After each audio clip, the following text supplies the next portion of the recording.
impossível, mas será. Josué 1, 6, 7, 8 e 9. Um texto da palavra de Deus para o nosso coração nessa noite.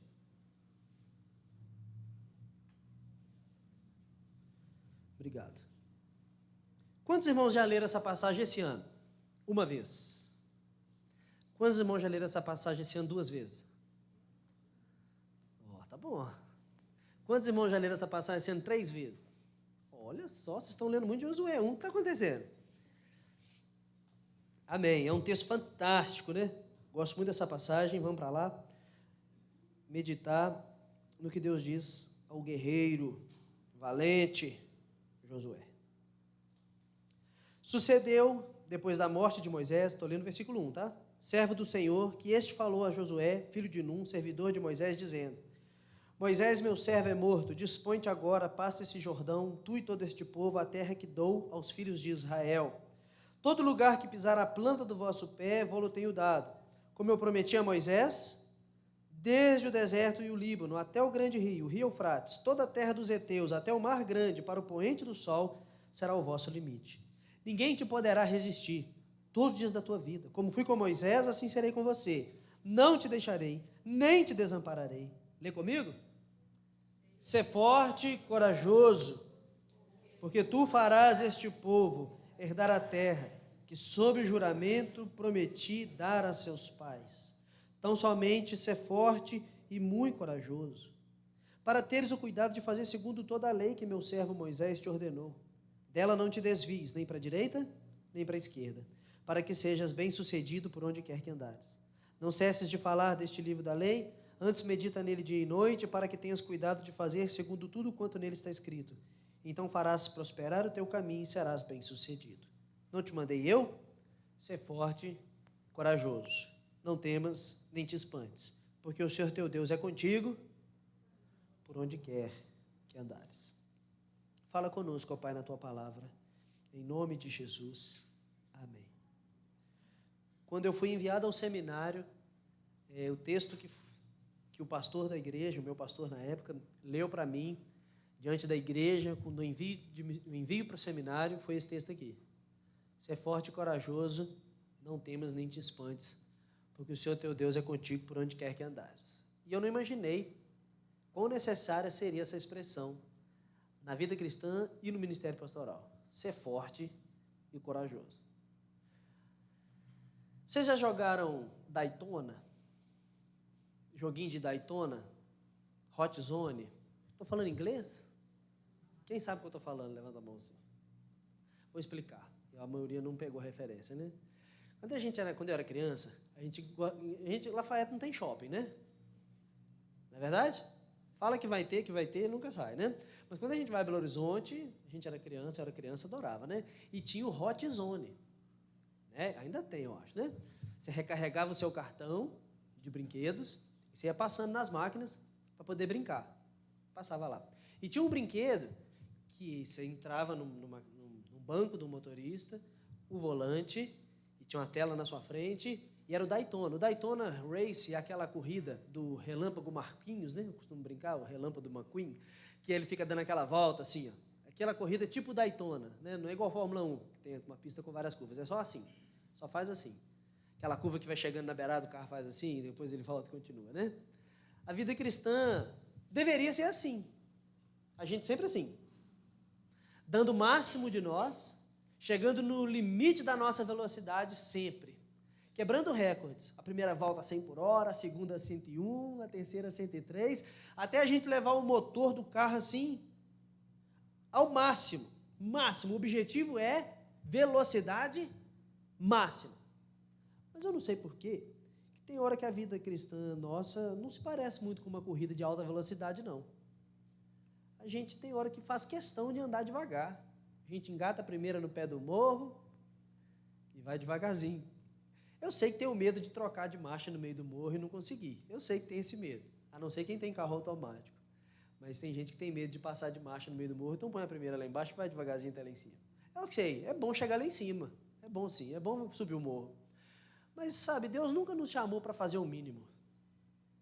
Deus nunca chamou o seu povo para fazer o básico do básico. Deus sempre nos chamou para dar o melhor de nós. Mas a vida cristã também não é inovações, não é repleta de inovações. As inovações são bem-vindas, mas a vida cristã ela está mais conectada com a fidelidade do que com as inovações. Por isso, Deus nos manda andar depressa e dar o melhor do nosso motor, mas nunca com gasolina adulterada. Nunca com outro meio, de maneira ilícita. Sempre de maneira convencional. Fidelidade, santidade, dando o nosso melhor. O problema é que tem hora que a gente quer andar depressa e a gente vai tomando atalho, e a gente vai colocando aditivos, vamos adulterando e quebrando os recordes da corrida, mas infelizmente de maneira ilegal. Aí não vale, né? Aí não vale, aí não funciona. A não ser que seja o Maradona na Copa do Mundo, né? Faz um monte de gol, sai, vai fazer o exame de antidoping, está cheio de droga e a Argentina ainda é campeã do mundo. Tudo bem, né? Nesse ambiente vale, com Deus não. Com Deus a vitória tem que ser boa, mas tem que ser limpa. Deus manda Josué ser forte e corajoso, mas o que Deus pede para Josué? Alguma inovação? Deus pede para Josué o básico bem feito, a ponto de se tornar complexo. As coisas mais complexas são as coisas básicas bem feitas. E a vida cristã ela é básica, mas por ser perfeita e por ser tão linda, ela se torna complexa. Ser forte e corajoso não é uma missão tranquila. Mas vamos lá. Que tipo de solidez, de robustez que Deus quer de Josué? Deus mandou Josué ser forte e corajoso. Por quê? O versículo 1 falou que Moisés morreu. Meus irmãos, Moisés tirou o povo do Egito. Moisés caminhou com esses irmãos e conduziu esses irmãos 40 anos num deserto muito cruel e difícil. Igual Moisés era difícil de achar, porque Moisés viu sinais fantásticos. Moisés viu o alimento cair do céu. Moisés viu água sair da pedra. Moisés viu o mar abrir no meio, né? Eu vou, não vou, não fui, fiquei, uma coisa assim. Ele foi. E o povo de Deus foi com ele. Moisés experimentou, assim, milagres fantásticos, roupa que não envelhece no corpo, as sandálias nos pés que caminharam por todo o deserto, uma coluna de dia, uma outra à noite. Deus manifestou o seu poder muitas vezes através de Moisés num povo rebelde. Mas Moisés morre, e Moisés era tão importante que até sua morte é importante, né? Está lá Miguel e Satanás brigando pelo corpo de Moisés, diz Judas, e Moisés é levado a um lugar onde ninguém sabe. E no meio dessa confusão, tem um menino por trás. Tem um menino curioso. Onde vai Moisés, Josué vai atrás. Ao pé do monte está Josué. Atrás da tenda está Josué. Josué está com os ouvidos bem abertos. Deus está falando com Moisés, alguém está conversando atrás, Josué fala assim, fazendo isso aí, eu quero ouvir o que está acontecendo ali. A solidez de Josué já estava sendo plantada no coração dele por Deus. Josué já tinha interesse por aquilo. Por isso Deus se dirige a Josué e o manda ter disposição para o trabalho. Josué, você vai entrar com os israelitas dentro da terra prometida. Josué já era firme. Lembre quando Deus mandou 12 espias, para ver a terra de Canaã? Qual foi a resposta do povo? Qual foi? Ih, Moisés, não vai rolar não. Arruma outro acampamento, outra terrinha para nós, mas ali, estou fora. Os homens daquela cidade são enormes. Olha o tamanho do cacho de uva desses caras. Que dia que nós vamos entrar aí? Eu estou fora. Mas quem são os dois? Josué e Calebe. Os dois estão ali, não vamos entrar nesse trem. Você ficou doido? Se Deus falou que é nosso, nosso será. Eles já eram convictos, eles já tinham fé. Mas ainda assim, Deus está lembrando Josué. Josué, eu dei uma promessa para Abraão, eu vou dar uma terra. Não se esqueça. E ao longo da história, a gente vai ver como Deus conduziu Israel. Josué conquistou 7 povos mais fortes do que eles. Josué conquistou 7 nações mais superiores do que Israel. Josué, inclusive, é citado no sermão de Estevão, em Atos 7. Em Hebreus, a gente encontra de novo a situação desse livro. Josué como um tipo de Cristo, a conquista da terra prometida por Josué e a conquista da entrada celestial conquistada por Jesus. Deus deu descanso aos israelitas, como um sinal do descanso que Deus vai nos dar à eternidade. Hebreus fala isso, citando ali Jericó, Raabe, a fé. Um texto muito conhecido entre os irmãos. Mas além disso tudo, Deus promete ser com Josué como foi com Moisés. E Deus também prometeu estar com Josué como esteve com Moisés. Uma promessa de recomeço, uma promessa de uma nova liderança. E o que Deus quer de mim e de você? Será que a ordem que Deus deu para Josué é apenas histórica? Josué tem uma terra para conquistar, que Josué seja forte e corajoso. A gente estamos em outra época, né? Não temos terra para conquistar. Pois bem, vale lembrar que a batalha de Josué não é uma batalha qualquer. A Bíblia no Antigo Testamento cita muitas batalhas. E grande parte delas é intitulada de batalha que nós chamamos de Guerra Santa. O que é a Guerra Santa? A Guerra Santa é uma batalha que Deus tinha. Na época, o governo de Deus era teocrático. E na medida que Israel avançava, o reino de Deus avançava junto. Se você ler esse livro de Israel, Missão no Antigo Testamento, Israel como Luz para as Nações, você vai ver um pouco do que eu estou falando aqui. No Antigo Testamento, a missão, ela era de fora para dentro. Os ímpios vinham até Israel e viam o Deus de Israel. Israel era uma luz para que as pessoas pudessem chegar e ver. Lembra da rainha de Sabá indo até Salomão? Então, se Israel avançasse, o reino avançava. O reino avançando, o templo avançava, os sacrifícios avançavam, o discipulado avançava, a lei de Moisés era ensinada também aos incircuncisos, a quem quisesse fazer parte desse povo tinha que circuncidar, os escravos do povo dos judeus tinham que aprender aquela palavra, tudo isso. Deus deu essa ordem para Abraão, circuncida o teu escravo também. Todo mundo foi entrando naquela aliança. Então, Israel não lutava por um pedaço de terra. Israel lutava uma batalha santa. O avanço do reino de Deus na terra era geográfico mesmo. Hoje não é mais. Por isso que as armas da nossa milícia não são o quê? Carnais, mas sim espirituais. A guerra ainda é santa, mas ela não é territorial, porque o terreno já foi conquistado por Jesus. Ele tem a chave da morte do inferno. Ele acessou o Santíssimo do lugar. Ele está fazendo para nós moradas. Ele é o Criador dos céus e da terra. O que estava acontecendo no Antigo Testamento era só um prelúdio, um tipo, um prefácio do que Jesus ia fazer no Novo. Moisés entrou na terra prometida. Jesus abre os portões dos céus para nós. Mas a guerra continua. E a nossa guerra não são contra pessoas, mas contra principados e potestades, e povos, e pessoas, e esferas de regiões celestes. A guerra continua, mas não mais como a de Josué. Por isso, eu vou te dizer, continuamos precisando de força e coragem. Porque a Babilônia está aí. E nós estamos aqui. E como desempenhar o papel que Deus quer para nós? O que é força e coragem? Literalmente, o texto está dizendo, esforça-te e tenha bom ânimo. Na linguagem popular, desanima não. Josué não para agora não. Josué entrou, olhou e falou assim, pronto. Se Moisés que era, esse povo não seguia ele direito, imagine eu. Vai ser um problemão grande passar isso aí. Mas Deus vai manifestando a graça dele através de Josué de várias e várias formas. Mas várias mesmo. Eu não vou falar todas, não temos a menor condição. Mas Josué venceu grandes reis e grandes soldados por causa da Guerra Santa. Inclusive, quando o povo estava em pecado, eles tinham vitória? Não, porque o povo já estava lutando por outro motivo. Vamos lembrar de Acã. Lembra da história de Acã? Eles vão lutar contra a cidade de Ai, ou Ai, e ao chegar lá, Acã pega o que não deve. A guerra já não é mais santa. Porque o objetivo era a glória de Deus, agora não é mais. O objetivo agora é a glória do homem. Acã quer ficar rico.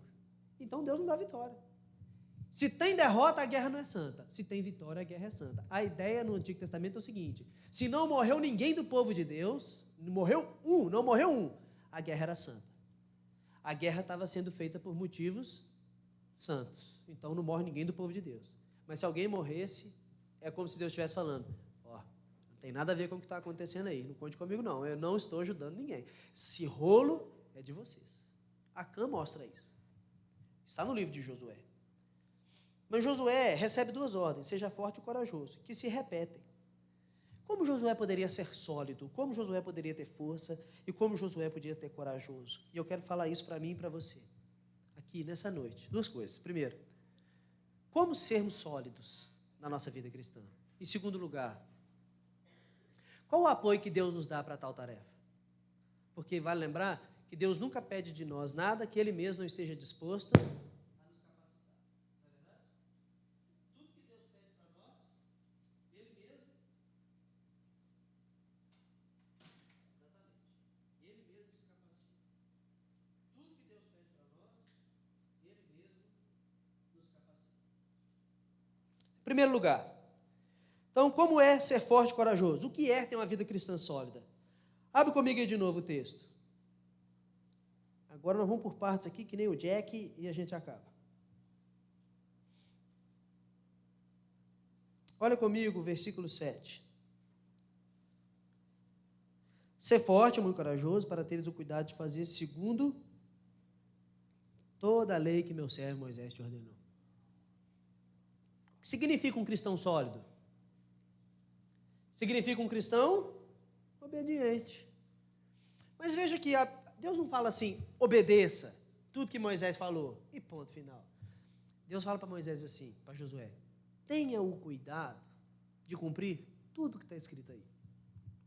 Porque obediência por obediência é legalismo, e legalismo não significa solidez. Tem muito legalista que não é sólido. Deus não se agrada de orgulho e legalismo. Deus se agrada de coração sincero. Por isso que a palavra é, tenha o cuidado, tenha o zelo, o apreço, a atenção, a dedicação de ler essa palavra e obedecê-la. O Senhor Jesus nos diz que quem ama Ele, obedece os seus mandamentos, guarda os seus mandamentos.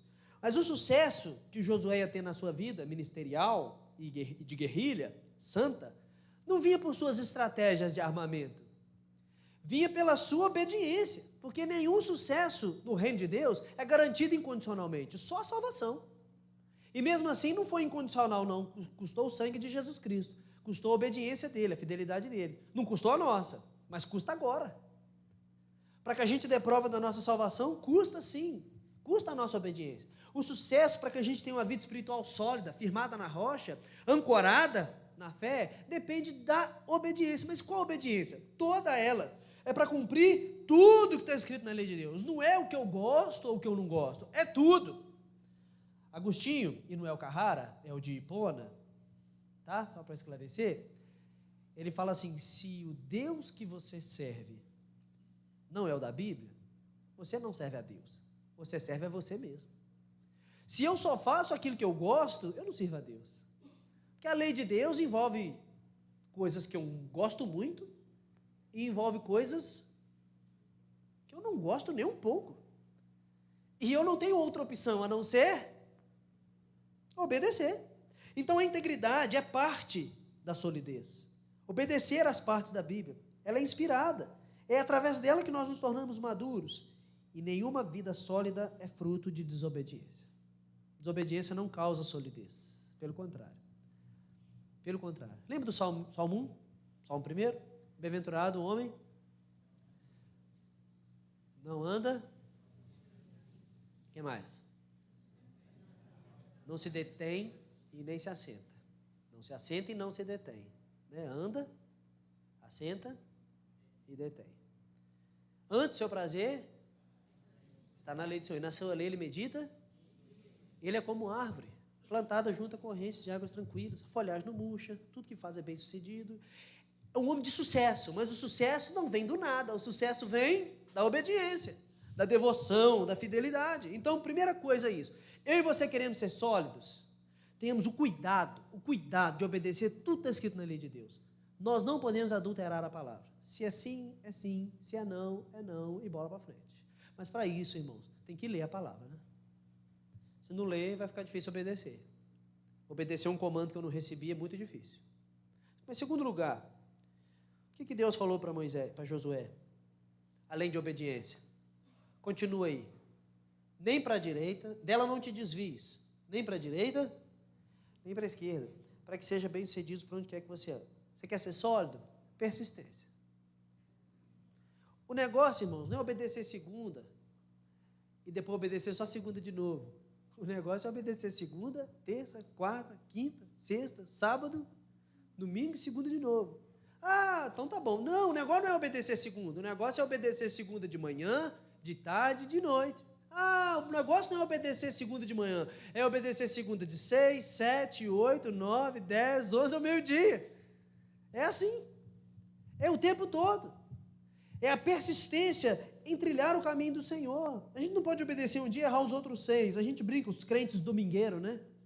Domingo é dia do Senhor, os outros 6 são meus. Não, todos os dias são do Senhor. Porque todos os dias da nossa vida devem ser para Ele. Todo o fôlego deve ser para Ele. Cada batimento do meu coração deve ser para Ele. Cada piscada de olho deve ser para Ele. O problema é que a gente fica assim, né? Às vezes retroativo, né? A gente tropeça sexta, sábado a gente quer compensar, né? Mas Deus não trabalha com retroativo. É dia a dia, obediência, obediência, persistência, persistência. E não importa o lugar, não importa a situação, não importa o sentimento. Persistência e consistência. Sabe o que tem acontecido com a gente? A gente fica doente, a gente enfraquece. Ou a gente fica doente, a gente busca mais. Aí a gente fica saudável, a gente enfraquece na fé. Fica relaxado, relapso. A gente quer namorar, ora muito. Começou a namorar, para de orar. Você quer um emprego, ora muito. Conseguiu um emprego, para de orar. Está chovendo, não vai dar para ir na igreja. Está com calor, não vai dar para ir na igreja. O tempo está nublado, vai chover, não vai dar para ir na igreja. É aquela velha história do marido e a esposa acordaram e a esposa disse assim, ele falou, bom dia, meu amor. E ela, bom dia nada, olha que chuva lá fora. No outro dia, um sol bem quente, ele falou, bom dia, meu amor, bom dia nada, olha que calor lá fora. Aí no terceiro dia, um tempo bem ameno, bem fresquinho, ele falou, bom dia, meu amor, olha lá, não está nem chovendo e nem com calor. Aí ela, eu quero é reclamar, pouco importa se está sol ou chuva. Tem muitos de nós que lidamos na vida cristã desse jeito, não importa o que está acontecendo, a gente sempre vai ter uma desculpa para não andar com Deus. É minha mãe, é o meu pai, é o meu marido, é o meu trabalho, pode ser até o Lula. Alguém tem culpa de eu não estar andando com Deus. Não foi isso a história desde o início do mundo? Adão fala, foi essa mulher que o Senhor me deu, a mulher fala, foi essa serpente, e a serpente fala, foi o Senhor que me fez, não foi? Eu sei que não teve esse diálogo todo, mas certamente teria. É normal nosso tropeçar e sempre colocar, a culpa é de alguém. Meus irmãos, não existe lugar, não existe circunstância, o que Deus quer de nós é persistência, é consistência. Como vimos aqui de mais cedo, Daniel foi firme, foi na Babilônia. Jesus foi firme? Sim, no deserto. Obediência, persistência e a terceira coisa, diligência. Olha o que está escrito ali. Passa o 8 aí, varão. Não cesse de falar desse livro da lei, antes medita nele dia e noite, para que tenhas cuidado de fazer segundo quanto nele está escrito. Então farás prosperar o teu caminho e será bem-sucedido. Diligência. Então, eu leio e obedeço. Eu obedeço com persistência. E eu continuo com diligência. Lembrar. Eu e você precisamos lembrar o nosso coração que Deus está falando. Todo dia. Lembrar. A gente esquece rápido. Concentração, foco e diligência. No hebraico, o texto está dizendo assim, que não se afaste da sua boca. Essa ideia ela é ampliada no Novo Testamento quando Jesus diz que a boca fala isso, do que está cheio o coração. O que Josué está dizendo para nós é que se a gente tiver tanta diligência na Bíblia, o nosso coração vai estar cheio da palavra de Deus. E essa palavra vai naturalmente sair dos nossos lábios nos momentos mais desafiadores da vida cristã. Não foi assim que Jesus venceu o diabo? O diabo usando a Bíblia e Jesus respondendo com a Bíblia. E o diabo é o primeiro falso profeta, tá? Ele é o primeiro, que ele é o primeiro a fazer hermenêutica errada para fins próprios. Ele não estava falando de teologia da prosperidade. Não, ele estava falando de teologia da prosperidade também, mas não só disso, né? O diabo é o primeiro teólogo da prosperidade. Ele promete riqueza, né? Ele é o primeiro mentiroso. O diabo não era ninguém, né? Depois ele foi em tal lugar aí, ele ficou famoso. O diabo é poderoso. Lembre disso, a palavra de Deus vai nos falar que eu e você precisamos ter sempre na nossa boca a palavra de Deus. Mas a palavra não chega na boca se ela não vier primeiro do coração, porque é do coração que procede todo o mau desígnio do ser humano. De tudo que se deve guardar, guarda teu coração, porque dele procede as fontes da vida. A lei do Senhor é perfeita e restaura a alma. A palavra do Senhor é fiel e dá sabedoria aos simples. Os mandamentos do Senhor são puros e iluminam os olhos. Apenas submersos na palavra de Deus, a gente vai conseguir ter ela na nossa boca e usá-la como uma arma, uma ferramenta no dia difícil. É só assim que a gente vai ser sólido. Eu queria te falar uma coisa, é verdade. Ninguém vence no mundo cristão citando Leandro Carnal. Ninguém vence no mundo cristão citando David Leonardo, me perdoe, eu preciso te falar. Ninguém vence no mundo cristão citando João Calvino, deixa eu evoluir aqui agora. Ninguém vence no mundo cristão citando as 95 teses de Martinho Lutero, por mais que elas sejam muito bíblicas. Ninguém vence no mundo cristão citando as últimas temporadas daquela série do Netflix. Deus não fala pelo Netflix, Deus não fala pelo WhatsApp, Deus não fala pelo Instagram, Deus fala pela palavra. Deus também não fala simplesmente pelo livro de teologia por si só, Deus fala pela palavra. E se eu e você queremos ser sólidos, a gente precisa ler a palavra de Deus, de dia e de noite, meditar nela de dia e de noite. Eu uso sempre essa ilustração aqui, vou usar de novo. É a ideia de um animal, uma vaca, que está ruminando aquele alimento. Já falei isso, mas vou repetir, a vaca tem 2 buchos. Aí, tem um termo mais bonito, eu vou de bucho mesmo. Um menor e o outro maior. Um é onde ela realmente absorve os nutrientes. O outro ela só rumina. Já viu que aquela vaca está comendo o dia inteiro? Já viu? A vaca da minha sogra come o dia inteiro. Não é a minha sogra não, é a vaca que ela tem. Vocês entenderam outra coisa? Ela tem uma vaquinha, a vaquinha dela come o dia inteiro. Brincando. Está o tempo todo mastigando. Está o tempo todo com aquela lembrança, sabe? Todo o tempo. Olha aqui a palavra de Deus, olha aqui o gosto da palavra de Deus. Irmãos, se está difícil, se eu e você não estamos conseguindo ficar sólidos na vida cristã, lendo a Bíblia só quando a gente acorda, vamos ler no meio da manhã também. E se ainda assim eu não estou dando conta, eu estou tropeçando e estou pecando, vamos ler na hora do almoço também. E se ainda assim eu não estou conseguindo, vamos ler na hora do café da tarde. Não estou conseguindo, lê às 17. Não estou conseguindo, lê às 19. Eu não estou conseguindo, lê às 21. Não estou conseguindo, lê meia-noite. Não estou conseguindo, vive lendo. Eu nunca serei santo o suficiente para dar uma passadinha de olho na Bíblia logo pela manhã e passar o dia sem lembrar dela. Nunca, nunca, nunca, nunca. Nunca serei. Você também não. Para alguns, tem gente que consegue. Acorda cedinho, lê a Bíblia, vai trabalhar e não lê mais. Só no outro dia de manhã. Tem gente que consegue viver uma vida sólida assim.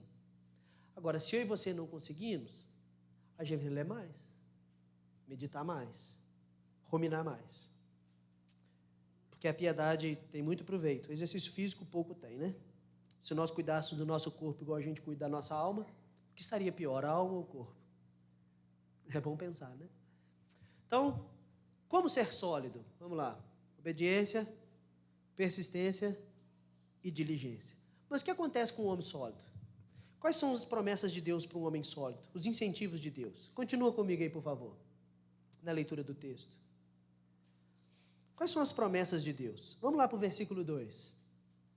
Deus está falando para Josué, Josué, seja firme, e eu tenho uma promessa para você. E Deus está falando isso para você também. Fique firme, e eu tenho uma promessa para você. Amém? Amém ou aleluia? Aleluia, amém. Dispõe-te agora, né? Vá, meu filho, fique firme. Passe esse Jordão, tu e todo este povo, a terra que eu dou ao filho de Israel.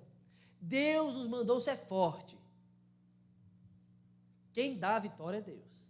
A gente não vence, a gente só fica firme. A vitória quem dá é Deus. A salvação é só fé. Quem tem a salvação, quem garantiu a salvação, é Deus. Eu e você não derrotamos o maligno. A gente resiste o maligno firme na fé, porque o maligno já está derrotado. A salvação do seu filho não é você que dá. Você só fica firme em oração por ele. Quem vai salvar ele é Deus. A mudança que você quer na sua casa não é você que vai fazer. Você vai ficar firme com Deus. E quem vai mudar a sua casa é Deus. Deus está falando assim, Josué, vai lá, fica firme. E o restante, que na verdade é tudo, pode deixar que sou eu que faço. Eu só estou te mandando ficar firme. O resto, meu irmão, relaxa, que vai acontecer. Se Deus é por nós, pois é, fique firme. Fique firme. O RH resolve o resto. Né? Deus é do setor do RH. Faz o teu aí e espera. Vai dar certo. Sabe, irmãos, a gente precisa lembrar disso. Não ter dúvida de que vai dar certo. Como eu falei aqui mais cedo, entrar na batalha sabendo que nós já somos vencedores. Outra coisa, outra promessa que Deus deu. A primeira é, vai na tua força que eu vou te dar aí. Eu vou abençoar você. A segunda, o texto vai nos falar, versículo 5. Pode passar. Ninguém vai te resistir. Não, volta por favor. Ninguém poderá resistir você todo dia da sua vida. Como fui com Moisés, assim serei com você. Não te deixarei e nem te desampararei. Deus prometeu te dar forças que você não imaginou que teria. E Deus prometeu te dar companhia que você imaginou que também não teria. Sabe por quê? Porque na cabeça de Josué, na cabeça de Daniel, na cabeça de Moisés, Deus está em Israel, lugar da sua santa habitação. Deus não está em outro lugar. Babilônia, Deus não está. O que Deus vai fazer na Babilônia? Não tem templo na Babilônia. Mas Deus está lembrando para Josué que muito antes do templo chegar naquele lugar, o Criador do universo já esteve ali. A gente limita Deus na nossa religião. A gente limita o poder de Deus na nossa fé. Se não for assim, Deus não vai agir. É quem falou? Mesmo no Antigo Testamento, onde Deus trabalhava pelo tabernáculo, Ele fez muitas coisas que vão além do tabernáculo. Muitas. E Deus está falando isso para o seu povo. Olha, vocês não poderiam derrotar ninguém sem mim, mas eu sou com vocês. Assim como fui com Moisés, eu serei com você. Deus prometeu milagres, Deus prometeu bênçãos, Deus prometeu cura, Deus prometeu coisas maravilhosas. Josué passou a seco no Rio Jordão. Josué passou no Rio Jordão ali. Os sacerdotes seguraram a Arca da Aliança, todo mundo passou. Josué destruiu reis. Jericó caiu como, você lembra? Bazucas e metralhadoras e granadas, não foi?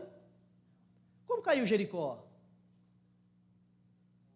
Quantos dias rodeando a cidade? E no 7º dia fizeram o que mesmo? Fizeram o quê? Gritaram. Onde já se viu uma vitória com gritos? Só as esposas da gente que vem se gritando, não. Mais ninguém. Estou brincando também, tá bom? As mulheres são bênçãos do Senhor. Gritaram e a cidade caiu. E eles obtiveram vitórias. É Deus falando assim, eu só mandei ser firme, o resto sou eu que faço. Fique de pé, fique firme, seja fiel, seja forte, corajoso e confie nas minhas promessas. Irmãos, agindo Deus, quem impedirá? Isaías 43. Não temas, porque sou contigo, não te assombres, sou teu Deus, te fortaleço, te ajudo, te sustento, com a minha destra fiel, eu estarei com você, por onde quer que você andar, versículo 9. Ser fiel tem uma promessa, é poder e presença, tudo o que a gente precisa, poder e presença, poder de Deus na minha vida e na sua, e a presença de Deus na minha vida e na sua. E agora, o versículo 8, quero ler com você o versículo 8, finalzinho que está escrito ali, então farás prosperar o teu caminho e serás. O Senhor nos chama a coragem, prometendo sucesso. Mas aí, irmãos, tem um negócio. A medida da fé é a medida da bênção, né?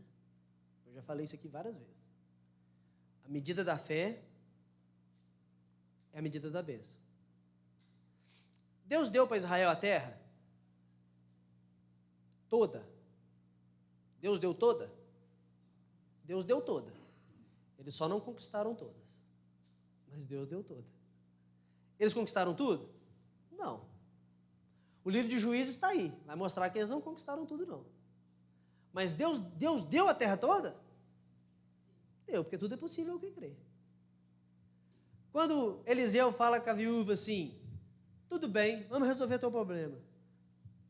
Vá aí pelos vizinhos, peça tupperware emprestado, pote de sorvete e de margarina. que nós vamos encher as botijas de azeite. O Tupperware era por minha conta. Vá. Ela foi. Quantas botijas ela encheu? Todas que ela tinha. Se tivesse mais botija, tinha mais azeite? Tinha, porque a medida da fé é a medida da bênção. Às vezes, eu e você estamos até firmes, mas às vezes não estamos tanto quanto poderíamos. E é por isso que algumas coisas na vida da gente não viram a chave. Porque a gente fica sempre no conforto. Eu queria te desafiar a ler mais a Bíblia do que você costuma ler, e você vai ser mais bem-sucedido. Eu queria te desafiar a orar mais do que você ora, e você vai ser mais bem-sucedido. Eu queria te desafiar a ser mais persistente, mais corajoso. Você vai ser mais bem-sucedido do que você já é. Eu tenho certeza absoluta. Porque a medida da fé é a medida da bênção. Se você está confortável com a sua vida cristã, e se eu também estou, é assim que a gente vai ficar.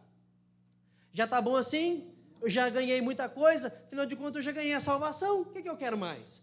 Vou parar por aqui. Mas a promessa de Deus é maior. A medida da fé é a medida da bênção. Então, meus irmãos, eu quero encerrar aqui. Deus manda a gente ser corajoso, Deus manda a gente ser firme e sólido, mas Ele também nos dá todas as promessas para nos incentivar a chegar lá. Solidez não depende de circunstâncias, solidez não depende da situação, solidez depende da nossa relação com Deus. Um crente humilde, semi-analfabeto, conhecedor da lei de Deus, que vive aos pés do Senhor, pode passar pela pobreza, pela enfermidade, pela pandemia, pelo problema familiar, pelo pecado do marido, pelas suas próprias dificuldades, debilidades pessoais, e permanece firme. Porque o reino do Senhor não é garantia de ausência de sofrimento, mas é garantia de sucesso no final. Mas no meio tempo, a gente precisa ficar de pé. Porque quem persistir até o fim, será salvo. A vida então, irmãos, é muito mais do que comer, beber, descomer, que também é muito bom, diga-se de passagem, namorar, ter relações sexuais, ter filhos, ter um bom trabalho, ter um bom emprego, ganhar uma boa grana, se aposentar muito bem. Sabe quem sonha com isso? Os ímpios. Porque isso é o máximo que eles podem ter nessa terra. Sabe o que os crentes devem ter? Uma esperança muito maior do que essa. Do que ficar rico, do que andar num carro bonito e ter um bom emprego. E um bom conforto. Os crentes devem ter a ambição de serem fortes e corajosos. Por quê? Porque tem uma ordem para todos nós aqui nessa noite. Qual é? Não te mandei eu? Deus não te mandou? Veja bem, a solidez não é para nós, para a gente ficar bem. A solidez é para a missão. Eu estou firme, Senhor. Agora vá. Te mandei. Vá cumprir o papel que eu te mandei. Jesus falou isso. Ficai em Jerusalém até que do alto sejais revestidos de poder. E aí, aproveitem uns com os outros. Sabe, faz cura um para o outro, abençoa Jerusalém, e seja que entre vocês, dentro de casa, um povo abençoado. Foi isso? Não, vocês vão receber poder? Estão firmes? Agora vão, ide por todo mundo e pregar o evangelho a toda criatura, discipulando, batizando em nome do Pai, do Filho e do Espírito Santo. E eis que estarei com vocês, veja bem, eis que estarei com vocês, igualzinho para Josué, todos os dias até a consumação do século. A terra é de vocês. Pesca a gente. Deus está falando com você, não te mandei?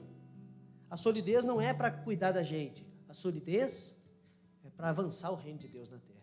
Igual Josué avançava na guerra, Deus quer que a gente avance também. Mas para finalizar de verdade, Josué é a raiz hebraica do mesmo nome Jesus. O Senhor salva. Josué significa o Senhor salva. A solidez é fruto da salvação. A gente não fica firme para ser salvo. A gente é salvo para ser firme. Jesus quer salvar você. Josué inseriu o povo na terra prometida. Jesus te inseriu na terra eterna. Josué deu ao povo uma batalha inacabada. Vitoriosa, mas inacabada. Jesus já derrotou o valente, pisou na sua cabeça e um dia vai voltar para buscar com ele aqueles que nele são mais que vencedores. A solidez não é garantia da nossa salvação. A solidez é a resposta de um Deus forte e poderoso, o Senhor dos exércitos, que luta e lutou por nós, Jesus Cristo de Nazaré. Obrigado, Pai. Fortaleça os joelhos vacilantes, as mãos fracas e os pés que tropeçam, para que o Senhor tenha um povo firme, forte e corajoso, que não teme as más notícias, que não olha as circunstâncias, que não vive baseado no mundo, não vive baseado na inflação, não vive baseado no dinheiro, no amor ao próprio ventre, não vive baseado na opinião dos outros, mas um povo obediente, perseverante e consistente, que sabe que vai ter sucesso, que sabe que tem o teu poder, que sabe que tem a tua companhia, porque Jesus venceu a batalha final. Louvado seja o teu nome, meu Pai. Em nome do teu Filho nós oramos. Amém.